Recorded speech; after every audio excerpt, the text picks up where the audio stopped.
পারবে না। কার্যত বাংলাদেশের আইন বিভাগ, শাসন বিভাগ, বিচার বিভাগ একক ব্যক্তির নিয়ন্ত্রণে চলে গিয়েছে এই ৭০ অনুচ্ছেদের কারণে। অনেকটা ভূমিকা রেখেছে ৭০ অনুচ্ছেদ। এগুলো সংবিধান সংস্কার কমিটি যারা আছেন ওনারা দেখবেন। না, আপনি কি মনে করছেন এটা থাকা উচিত কিংবা না? আমার ব্যক্তিগত মত, নট অ্যাটর্নি জেনারেল হিসেবে ৭০ অনুচ্ছেদ সংস্কার প্রয়োজন।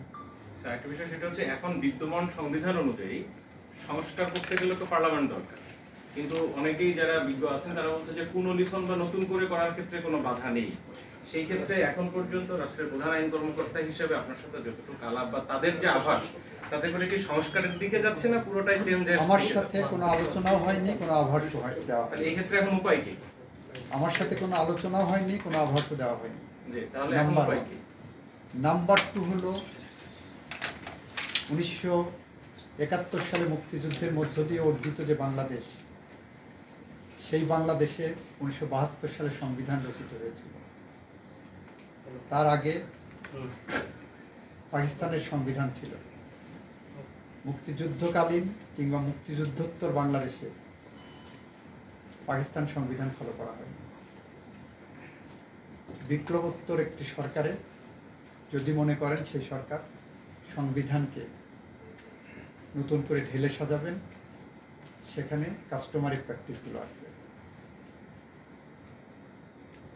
এটা হলো আমার আন্ডারস্ট্যান্ডিং অ্যাবাউট দি কনস্টিটিউশন। আমি আইনের ছাত্র হিসেবে একটু বুঝি। একটা হলো ট্রেডিশনাল ওয়ে, যেটা আপনি বললেন, আর একটা হলো রেভলিউশনারি ওয়ে। এটাও সংবিধান সংস্কার কমিটি দেখবে। এদের ম্যান্ডেট কি স্যার? সংবিধান পরবর্তীতে আর সাংবিধানিকভাবেই যাচ্ছেন, বর্তমান সংবিধানের অধীনে আছেন এখন পর্যন্ত। স্যার একটা প্রশ্ন, কারণ এই ক্যাবিনেট ওত নেওয়ার আগে, প্রধান উপদেষ্টা ওত নেওয়ার আগে বাংলাদেশ সুপ্রিম কোর্টের কাছে ওপিনিয়ন চেয়েছিলেন রাষ্ট্রপতি 106 অনুচ্ছেদ অনুসারে, এবং বাংলাদেশ সুপ্রিম কোর্টের আপিল বিভাগ 106 অনুচ্ছেদ অনুসারে ওপিনিয়ন দিয়েছেন যে যে দেশের প্রধানমন্ত্রী পালিয়ে গেছেন, নাই পার্লামেন্ট মেম্বারদেরকে খুঁজে পাওয়া যাচ্ছে না, প্রজাতন্ত্রের নাগরিকরা অরক্ষিত থাকতে পারেন না, সব ব্যবস্থা কলাপস করতে পারে না, সুতরাং ইন্টারিম গভর্নমেন্ট যেটা ফলো করা হয়েছে সেই ইন্টারিম গভর্নমেন্ট বৈধ। লিখিত ওপিনিয়ন আছে। তো আমাদের সামনে আরও 2টি উদাহরণ আছে।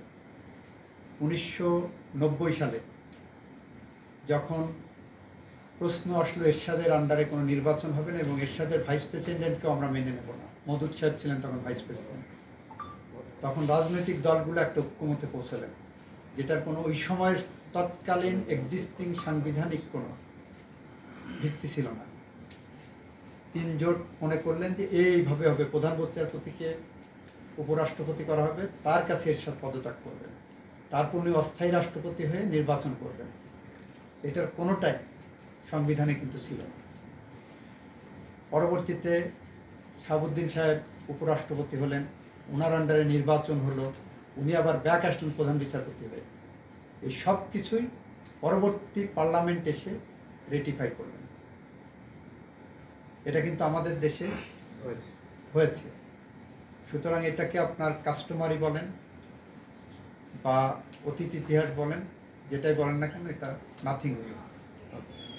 স্যার আরেকটা বিষয় আপনার কাছে জানতে দেখলাম বিএনপির পক্ষ থেকে এরকম একটা প্রস্তাব দেওয়া হয়েছে, তারেক রহমান সাহেব বলেছেন, আমি মনে করি this is a very good initiative, পাওয়ারের ডিসেন্ট্রালাইজেশন, এবং 2বারের বেশি কেউ প্রধানমন্ত্রী হতে পারবেন না, তাহলে ক্ষমতার একটা ভারসাম্যের জায়গায় আসতে পারে, মনোপলি না হয়, একনায়কতন্ত্র, স্বৈরতন্ত্র বা নৈরাজ্যবাদী সরকার প্রতিষ্ঠার যে ধারা, সেই ধারাটা যাতে ব্যাহত হয়, সেটা একটা ভালো উদ্যোগ হিসেবে দেখছি। তবে এটা পলিসি ডিসিশন, যারা পলিসি মেকার তারা করবেন।